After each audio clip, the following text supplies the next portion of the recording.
This is a place. This is the place? This is a place. We want to talk about. This is a place. Welcome to this week's episode of This is a Place podcast. My name is Nate. My name is Brandon. And happy Eat an Extra Dessert Day. Every day is really extra dessert day in my book. The good news is I'm eating today because of the holiday on Monday. Nice. So I switched my no-eat days to this week. So I will eat an extra dessert today, just like I do every time I have an eat day. You know, I don't need a holiday to tell me when I can and cannot eat an extra dessert. We have two guests, and their presence We got is an like extra. a dessert. We had an extra surprise. Extra surprise guest. One guest. We've got two for the price of one. That's like eat an extra dessert, right? That's like eat an extra dessert. Yeah. We're getting a little spooky a little early because which isn't a problem. Isn't that a problem? We're not mad about it. It's No. Labor Day. Once Labor Day is done, it's really the official start to spooky season. Oh, 100%. I mean, Frightmare starts this week, so yeah. What more could you ask for? But today we spoke with him, crazy enough, 2 years ago. It's and insane. Told us about the movie Curse of Crom. We spoke with the director, and he was gracious enough to come back on again. Movie's not coming out yet, but he's talking about the process of making the movie and how we can help. Pre-production. Take a listen to our discussion with him, and then also a surprise guest towards the end. All right, so today we're joined by Rob York, and this is our second time having Rob on the podcast. Glad to be here. Glad to be back. It's hard for us to get people on for a second time, so that's good. Yeah. We can trick people to coming in the first time. It took a lot of therapy, but I'm back for another go. So.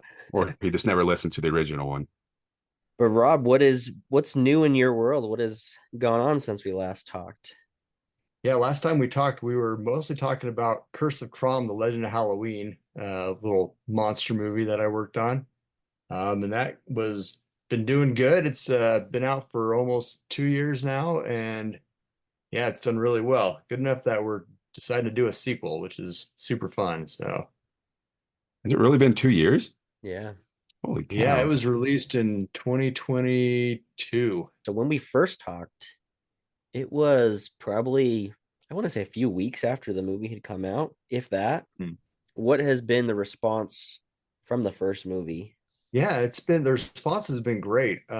We've had a lot of people like reach out and just say they really appreciate the movie. It's a feel good. I can say this about a horror movie. It's a feel good, family spooky story, spooky and fun, and people enjoy it because they can watch it with their kids. And but it's not just like dumb humor throughout the whole movie. Like it's has actual stakes, and it has actual monster that's scary. And so it just makes a fun Halloween film. We had it in a few festivals. It did really well. It won the Best Picture at the Zion's Indie Film Fest down in Provo here in Utah.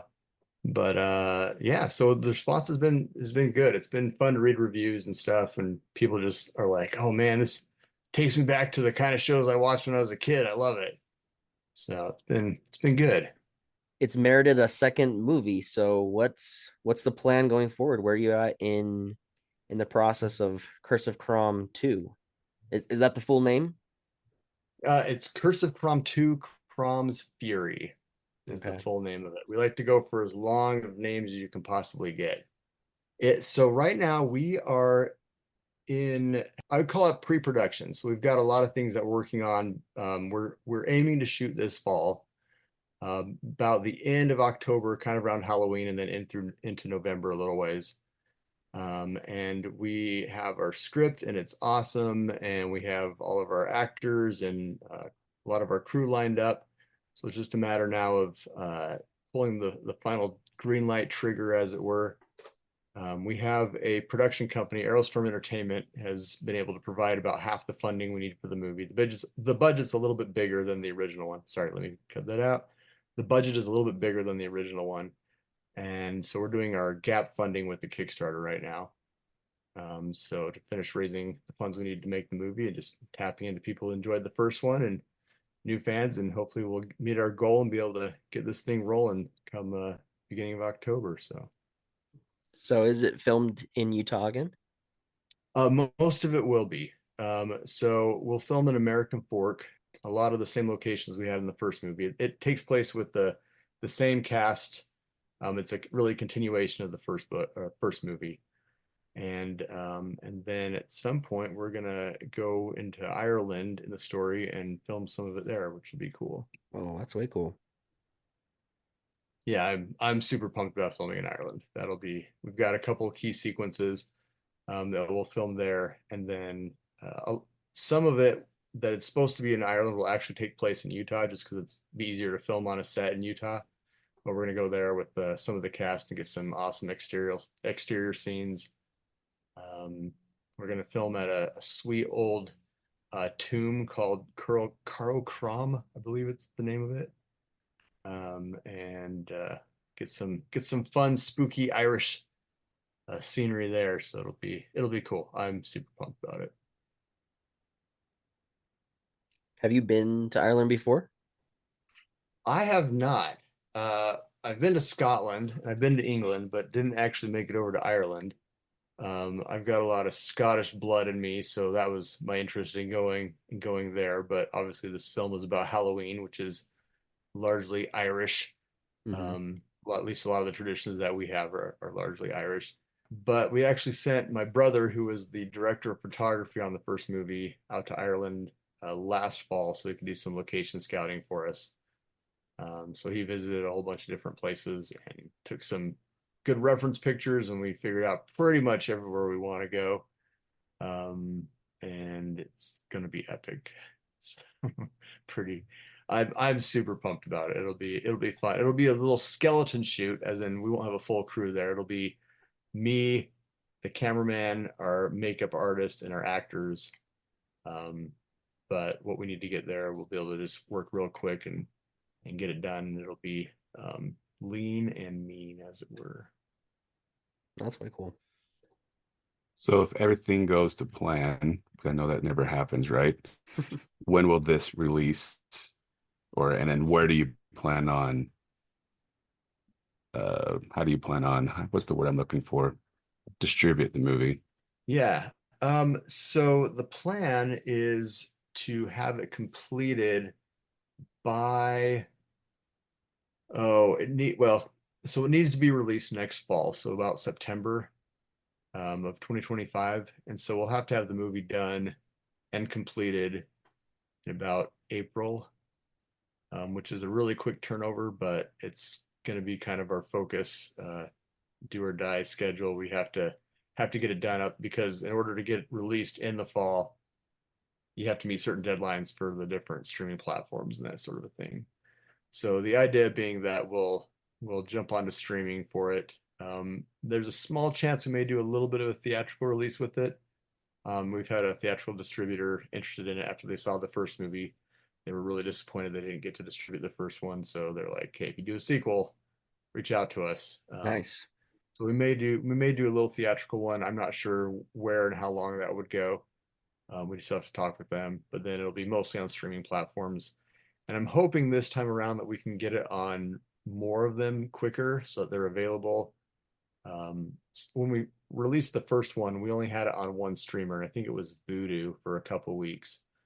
And then after that, it like slowly opened up into other platforms because we were kind of late on delivering it.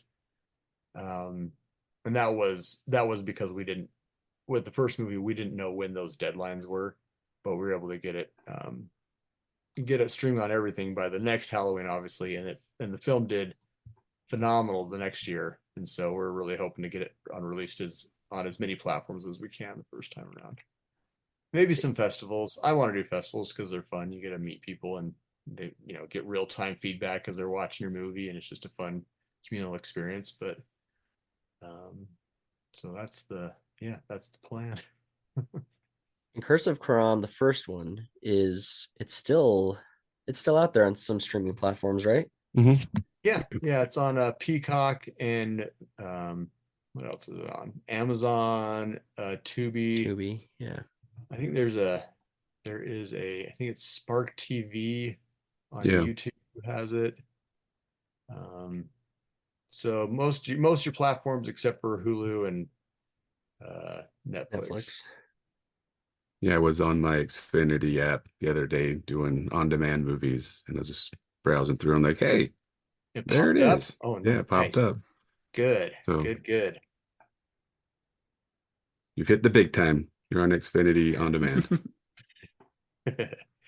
Well, it's interesting because like with a lot of the streaming platforms now, they don't pay a whole lot for indie films. Hmm.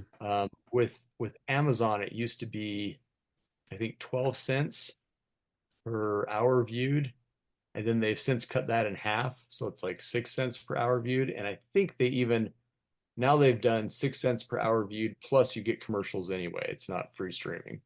So they're slowly, I don't know. I guess they have their own content. I don't know, Rings of Power or what, um, but it makes it really hard from an independent filmmaker standpoint to make a movie profitable, which you can't make movies unless they're profitable. It's not like a lot of other art forms where you can do it and people appreciate it. That's great, but you've made something. In order to do movies more than once, you have to make a profit on them. And so, just with the way things are now in the indie film space, like it used to be, you could just sell a bunch of DVDs Yeah, and make back your money. yeah, It was just a surefire bet. Just put it into Walmart on DVD and you'll make money. But that's pretty much gone away now, and it's just streaming, and streamers don't pay a lot. yeah, So any time that you are able to watch an independent film, that really helps the filmmaker a lot because obviously the more times it's viewed, the more money is made and their investors get paid back. And if the investors pay back, then they want to make another movie.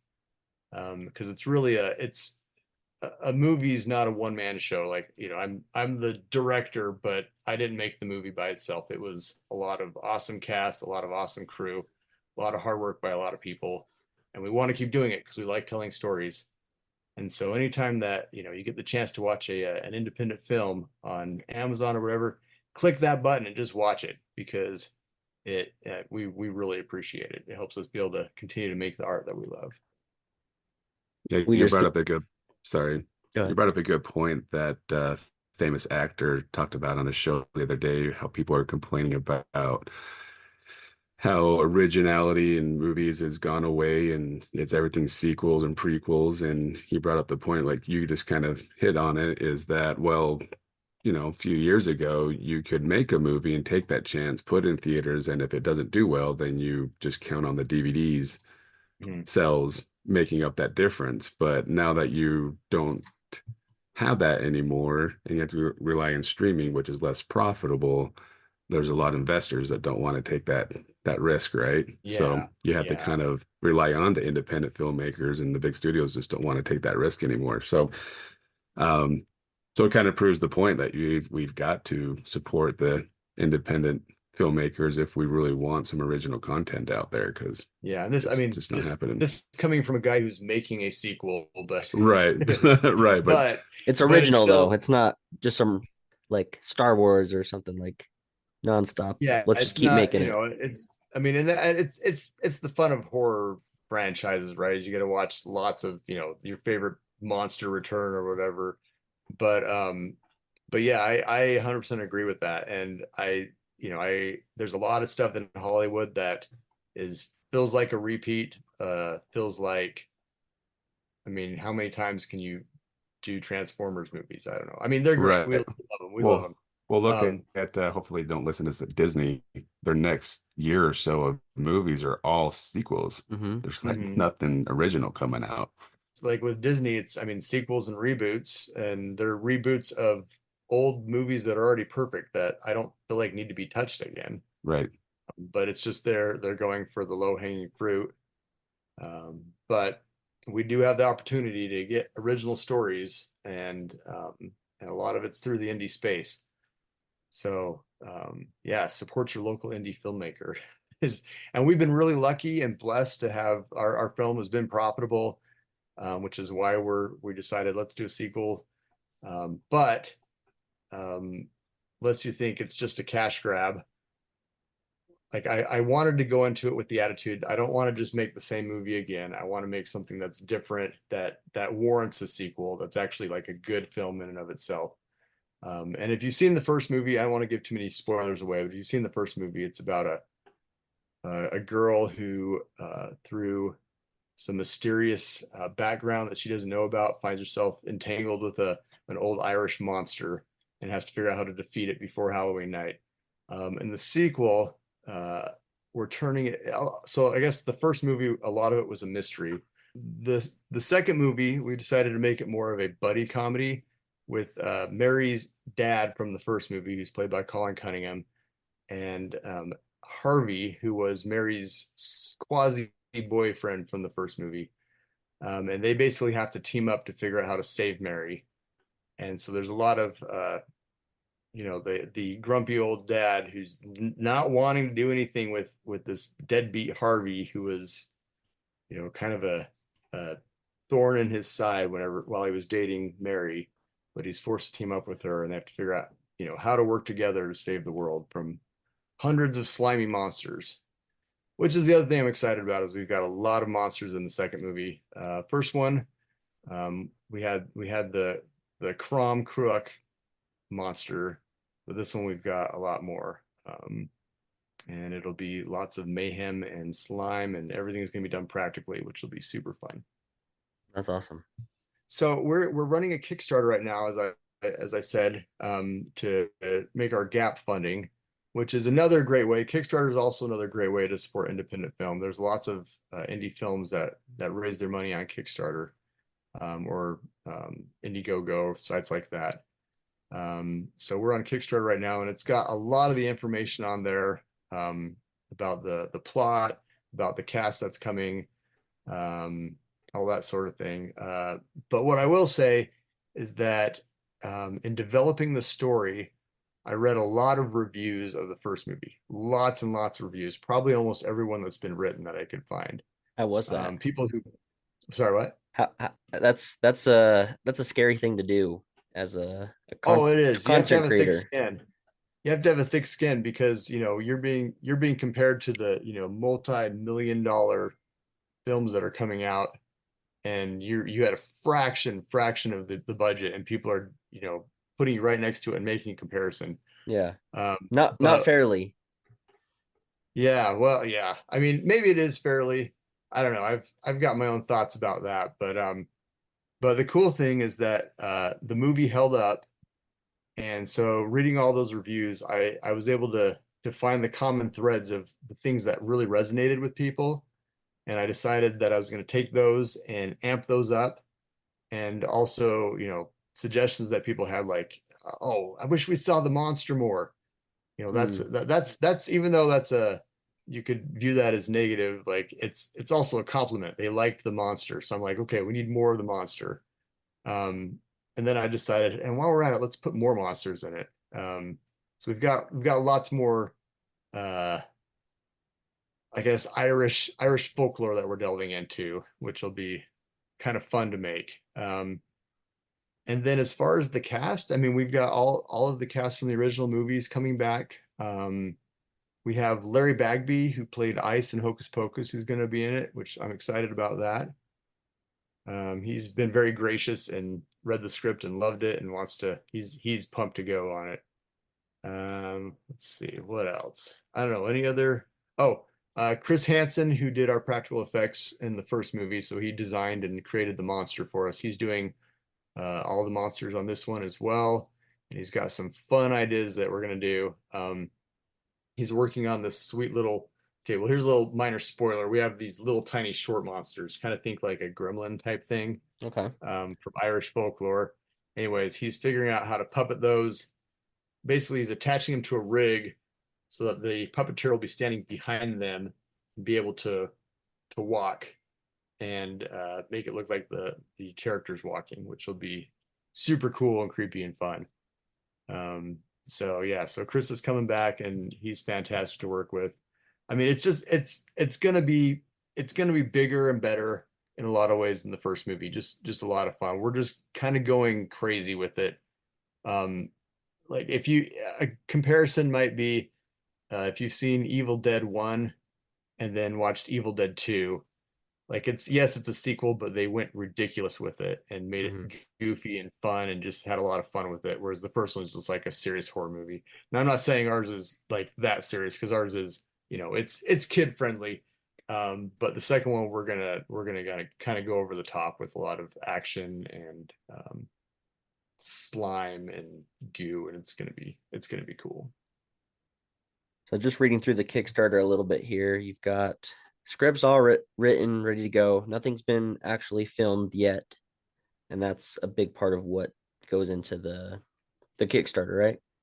So, Yeah. um, I guess people can read through this, but what if someone does donate to the Kickstarter to help this? What do they get out of it besides just being able to see you create this awesome movie? Oh, well, dude, if somebody's interested in the Kickstarter, which you should all go to the Kickstarter and look up Crom 2, kickstarter.com, Crom We'll 2. share it in the bio or for the episode too. Oh, sweet. Yeah, so obviously with the way Kickstarter works is you contribute a certain dollar amount and there's different reward tiers that you can select from. So for instance, if you have a certain dollar amount, you can get like the DVD. We have limited edition VHS tapes, which are really cool. We had them for the first one and I loved them. I wanted to make sure we brought them back for the second one. We have like different collectibles. Like we actually are even selling Crom's puppet head, like this big old massive fully articulated puppet that you can get.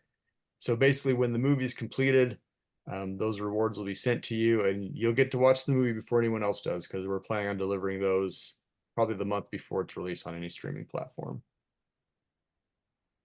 Nice. Oh, And as well as your name in the credits. You can go as far up as being an executive producer on it, which is super cool.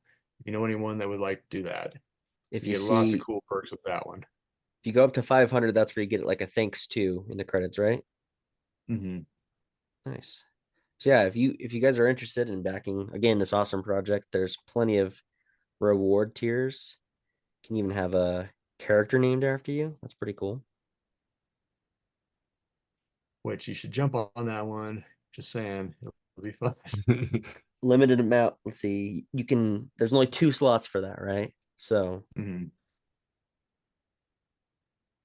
We had your name on a gravestone in our pet cemetery, but that reward's already gone. oh cool. That sold out pretty quick. Another collector's item sold out. So you've still got there's still some time left on the Kickstarter, but you've had many people donate, but there's still a ways to go. So it's time for people to jump on and help make this happen. Yeah, we're about a third funded, and we're hoping that everything will work out and come together in the end, and we'll get enough to get the word out to get enough people involved. And we really appreciate it. It allows us to make fun projects that you won't see anywhere else, and it's also a fun Halloween movie that you get to be a part of. So, if you're into Hocus Pocus or classics like Poltergeist and that sort of thing, like this is the kind of film that you'd be into. So hopefully you can watch it again. You can watch it with the whole family. There's nothing overly offensive. It is scary. It's meant to be scary, but kind of that Gremlins level scary where it's maybe too scary for the really tiny ones, but kids will enjoy it and nothing too offensive in it. And it's just a good, fun, spooky Halloween time. One more shout out for one of the tiers. If you really want to be in the movie, there's a cameo option. So this could be your Yes, chance to get on the big yes. screen. And I'm hoping somebody will do that too, because that'll be super fun. There's 2 places that we can do a cameo too, and either one will be super cool. One is as with our trick or treater group on Halloween night, and then the other is you get to interact with Harvey, played by Tanner Gilman, who's you might have seen him on Studio C anyway. He's a hoot, just a lot of Yeah. fun to work with. So that'll be a really fun shooting day. We want to see this movie made. If I could donate all the money, I would. But Well, I'll tell you what, if you are able to donate on one of the producer level ones, I'll up you to the next level one for free. Ooh, The Nate, producer Nate, level? what do you think? This Which is an one's investment opportunity. Get on the ground floor. what's the lowest producer? Let's see, we got I think it's a co-producer. Oh, 2,500. I think that's the lowest Oh I wait, hang see. on. Okay, so we got associate producer. That's the lowest one. 1,500. And then we'll up you to the next one. So you get all those perks. Nate Free of just really charge. wants to be in the movie, so he has to do So 1,200. if I do 1,500, I get to be the co-producer. Is that the next one Yes. up? Yes. One of the we've got a few of them. We have 6 spots reserved for co-producers. So. Whoa. But I will Sure my, hook you up. sure my wife will not mind. Say a Well, prayer. Just say a prayer have about it, her Nate. put her name in it. There She'll you be go. Honey, flattered. here's your I have here's your made a birthday. donation in your name to the Human Fund. There you go. I got one more question. Do you have anything in the pipeline after this one? So much in the pipeline. I'm also a middle grade horror novelist.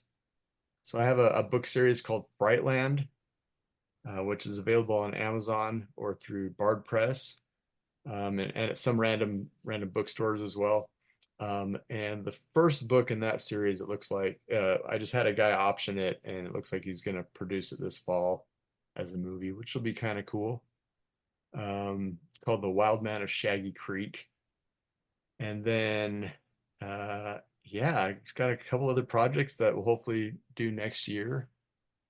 Nothing I can talk about too much, but yeah, just some fun ones with some cool people that are looking to be attached to it. So You said the books are on Amazon? What are they called? yeah, Frightland? it's called the series is called Frightland. Oh, Frightland. Yeah, Frightland. And the first book is called The Wild Man of Shaggy Creek. Oh, there it is. And Ooh, looks cool. that first cover was painted by Tim Jacobus, who did the art for the 90s Goosebumps books, which I was really excited when our publisher was able to get him. So it was a very dream come true for a nerd moment. So this is your pen name then? Your Yeah, R.H. R.H. Grimley? Grimley is my pen. Yeah. I'm like, that's pretty cool. Yeah, so when you see in the opening credits of Crom, based on the book by R.H. Grimley, that's just me. So is that book available? That book, it was supposed to be available. It is not because the movie kind of took over all my time and I wasn't able to get it completed in time for the release. The idea was to get it released before the movie was out. Gotcha. But then the movie there was too many visual effects and things that had to get taken care of that just kind of consumed my life. So, but I am planning on getting it written. I'm hoping actually to get uh, the sequel done in time, like kind of August next year, so it's released before the film is as well. Okay, very cool. I could not even imagine all the work it takes to put together a movie. It's not as simple as just showing up with a camera and a couple people. I wish it was that simple. It's for sure not, though. Kind of hope that you do a theater release. That'd be fun. It'll be super fun. For sure, we'll do a premiere, and I will make sure I have some tickets for you guys. Sweet. Sweet. Front row. Well, That'll be the slow only seat down. left. Slow That's down. that's if you donate all the money, Nate. No, front row is the worst seats, Brandon. That's what Front you're rows saying. if you don't donate any If you money. don't, yeah, it's a punishment because you gotta look up at the screen. That's true. Who's the one that thought front row? Why did they always back in the day used to say front row was the place to go? It's never been a good seat. That's a good seat for for A like theater, play. Yeah. and That's even the true. old school like movie theaters used to be in a theater, so it was pushed back on the stage. All right, all right. All I right. get it. I get it. Not now, not anymore. Okay, middle row for Curse of Crom 2. We're ready for it. And everybody needs to go donate to help make this dream come true because we want to see this movie. How many plasma donations would we have to do to be able to get to that producer level? There's, not a sponsor. I'm just kidding. Oh, I've hang seen on. Hey, ads. Colin. Sorry, hold the phone. Hold the phone. Colin just got back to me. Oh my gosh, we gotta. Cameo. Well, we were just finishing up talking with Rob, and we got the amazing news that the star of the film, Colin Cunningham, was able to join. So thanks, Colin, for hopping on to tell us a little bit about your involvement with the movie.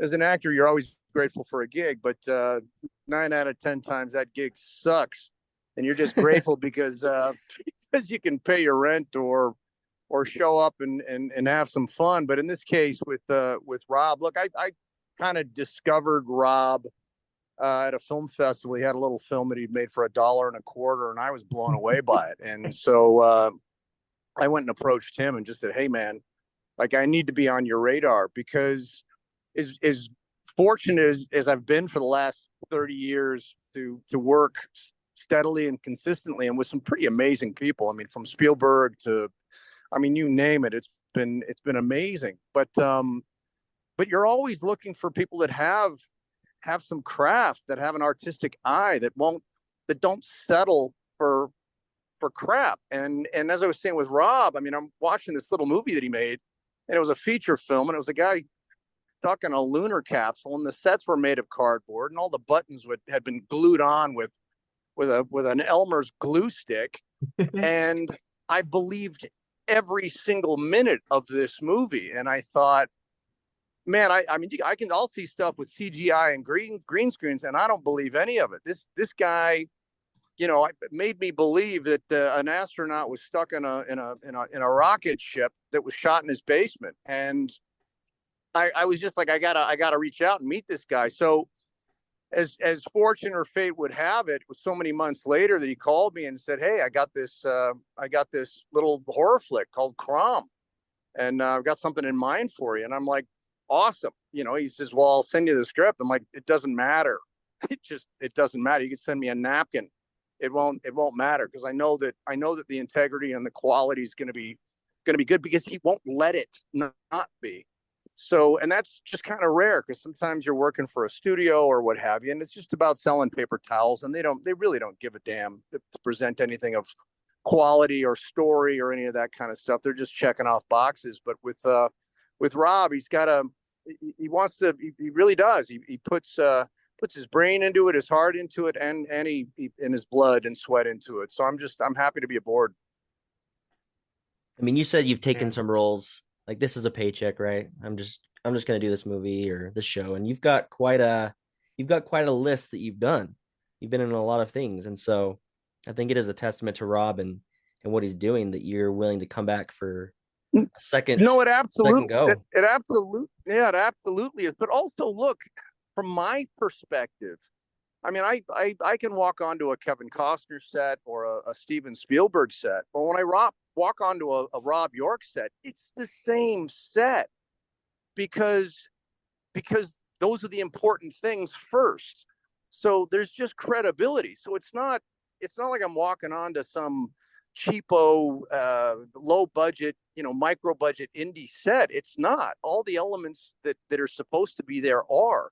Whereas you can work on other film sets, and there's nothing but money being thrown around, but they don't have the basic principles there, and you're working on a piece of crap. So for me, it just feels like home. It's a comfortable place to be. I don't feel like I'm going up or down on the ladder. I'm where I feel most comfortable, which is with people who are showing up to play, to make something, to do everything they can to make it good.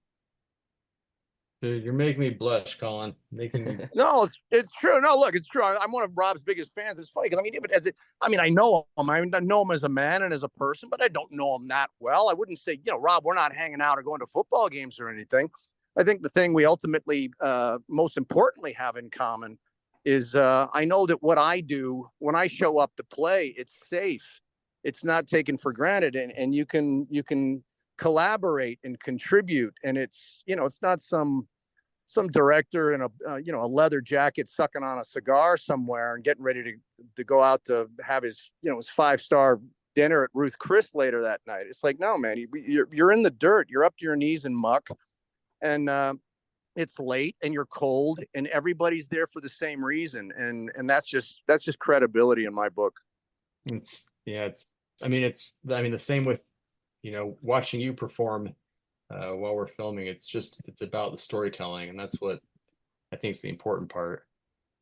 Yeah, and look, and not that Crom isn't Schindler's List, and it's not, but it doesn't have to be. You bring the same game to whatever it is that you're doing, and even if it's a lighthearted comedy, or let's just say a fluff piece, well, yeah, it can be fluff disposable, or it can be fluff that kind of makes you smile a little bit and takes you out of the darkness and the distress of your day. And it's like, I mean, I'll go see a Will Ferrell movie, and a lot of it's fluff, but I'm laughing my ass off, and I'm so glad I went. Not everything doesn't have to be heavy and weighted, and sometimes you can change the world by just bending it a little bit. You don't have to go with the big guns. You can do a lot with a little. More about the story than the effects, right? Is that what you're getting at?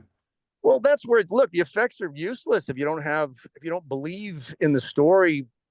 The effects are an embellishment. They're there to support the story. But if you don't have a story, then yeah, it's just great. Watch 90 minutes of explosions with nobody in it. Yep. See how fun that is. Yeah, there's a movie out right now that's bombing pretty well. It was supposed to be a big budget movie, and it's all the effects. So, but the story is crap, is what I hear. Haven't seen it yet. Look, and not the slag, because it's a miracle that anybody can even make a piece of absolute garbage. And I'm not saying that this example is that, but I mean, you look at the Disney franchise. You started out with story, with characters, with stuff that was really, really grounded, and it spiraled off into God only knows what, and nobody's tuning in anymore, man. They've killed the archetypes, and now it'll just be whatever. It's just, you might as well have a carton of milk and a slice of cheese in your movie, because it's just they're not backing it up with stakes and with these themes that especially in the Star Wars franchise that people have gravitated to. And sometimes you gravitate to them, you don't even know why, because they're archetypes. They go way, way back, man. It's in your DNA. It's in your cells. And sometimes you can just react to something because it's old and it's true and it resonates. Whereas again, a lot of stuff that they're putting out today, and it's just tanking, because you got to come back to the story, man. Maybe let me identify with these people, and then you get to go on the journey with them, and then it becomes yours. It's a neat concept, I agree. Well, we're just happy, we're a Utah-based podcast. We'd like to focus on the things here in our state, and we're just happy to have people like you, Colin, and Rob willing to make that content here and showcase our little state that we have. Hey, you guys, I'll tell you, man, the way I see it, this is one of the few places left that's even doing it. It's not like, hey, well, it's nice that you're shooting in our state. It's like, I thank God for this state, because they're not doing it in California, and they're not doing it in New York. And at least this state supports and is just, well, it's not even supporting artists or any of that crap. It's like, people here want to see good movies, man. They grew up with good movies. And so anybody that wants to branch out and become a director or a screenwriter, they want to write good movies. Whereas they're not checking off agenda boxes and meeting with committees and all this garbage. They're just writing straight ahead stories. And if you don't like it, well, then you don't like it. So what? The filmmaker doesn't care. I mean, it's nice if you can appreciate it, for the message that's being put out. But they're telling independent stories because they have independent voices, because they don't have anybody else whisper in their ear. They're not afraid of losing their job or losing their status or losing their paycheck. If anything, they've put all those things on the line so that they can tell this particular story. So it's the flip side from the business as we know it. Yeah. Like Brandon said, we're a Utah podcast, and obviously you were out here at least once to film the last film. Don't know how often you've been to Utah, but is there anything you're looking forward to coming back to film in Utah as far as the Utah landscape goes? Well, yeah, first and foremost, I mean, Crom too. We're trying to, put together the finishing funds. There's a little bit of a gap left in the budget that we need to fill, so that's certainly a priority. And I got a number of projects that are coming out, but that have been great and a blessing. But you know what? That's a podcast for another day. This really is about Crom and Rob. We value your time, Colin. So we appreciate you taking some time to hop on, and we're really excited to see part 2.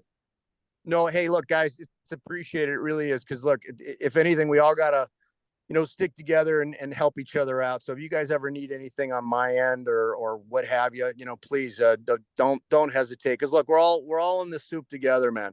You know what I mean? So we all gotta have each others backs. And thanks for supporting Rob and Crom and getting the word out on all the stuff that you guys do over there. It's appreciated. Thank you. Yeah. Anytime. All right, guys, I will catch you later. I got to go into Albertsons and get something to eat. Oh, you guys still have Albertsons. That's nice. I'll talk to you guys later. Thanks again. Thanks, catch Colin. you later, Rob. Thanks, talk to you Colin. later. All right, guys. Well, thanks, Brad and Nate. Appreciate it. Yeah. No, Yeah. we appreciate you reaching out and having the chance to talk with you again and pump up this movie where we got our full faith and force towards it coming out next year. And fingers are crossed. It's feeling good. It's feeling good. It's going to happen one way or another. So make sure that you go check out the Kickstarter if that's something that you're interested in looking at, and support us, and we'll get this movie made. So yeah, super awesome of Rob to come on again and to bring in Colin. Great to talk with both of them. I was gonna say maybe we got a trilogy coming. Hey, I'm down for a trilogy. You made a point. We talked a lot about sequels and kind of trashing on sequels, in that for some reason Disney and Star Wars came up twice in the episode, because they're the biggest offenders of that. I think what we mean when we say we don't appreciate sequels is when it's, okay, here's Moana 2, and here's live action Moana. Here's Lion King 2. Now here's live action Lion King. You know what I mean? It's like the same thing over and over again. What's cool about what Rob is doing with Curse of Crom is it's an original. I don't have a problem. Well, personally, I don't have a problem with sequels. I do enjoy. I don't either. I enjoy my sequels because I like seeing what's going on in that universe. My problem right now with Hollywood is that's all that's coming out. Yeah, is sequels. So we want some originality, like what Rob's doing. I mean, it's an original movie, and I like the fact there's going to be a sequel because you can see what's going on. Yeah. And then I'm sure if we support this movie, we got some more original stuff coming from Rob. So Agreed. After Crom 3, of course. Follow along either way. He's got some cool stuff coming. If you haven't seen the first Crom, put that on your between now like and I said, Halloween. I was just going through. I know when we originally had him on, it was a little more difficult to find Crom, but now it's like it's everywhere. So it's great. So it means it's working. People Very are watching accessible. it. Other platforms want to have it, so check it out. Or if you have Xfinity, you can just voice it into your remote saying turn on Curse of Crom. Boom. Playing within seconds. I wouldn't say this is the official mark of our spooky episodes. This one's kind of spooky because we talk about a Halloween movie. We're gonna go back to our normal form for a couple more episodes until we get into the spooky season. Yeah. We got lots coming up, so yeah. And in the meantime, I've got to go sell some blood or plasma. Yeah. So I can get my not executive producer. What was it? Co-producer. Something like that. Yeah. Yeah. The executive producer is a lot of blood. Maybe. So I think I saw somewhere is doing like, if you donate a certain amount of times within a month, you get $800. If you and I both do that, that's $600. So we could pull our resources together, make a donation. And we could be co-producers. Ooh, could the podcast? Oh, the podcast. Yeah. I see what you're doing there. Yeah. Or else we'd have to make. This might get us on the map. This might be the. This might do it. This might be the, what do they call it? The tip of the iceberg. We will be on the big screen. The silver screen. Silver screen. All we've ever wanted. Thanks for listening to This Is a Place podcast. And this was a movie we just talked about.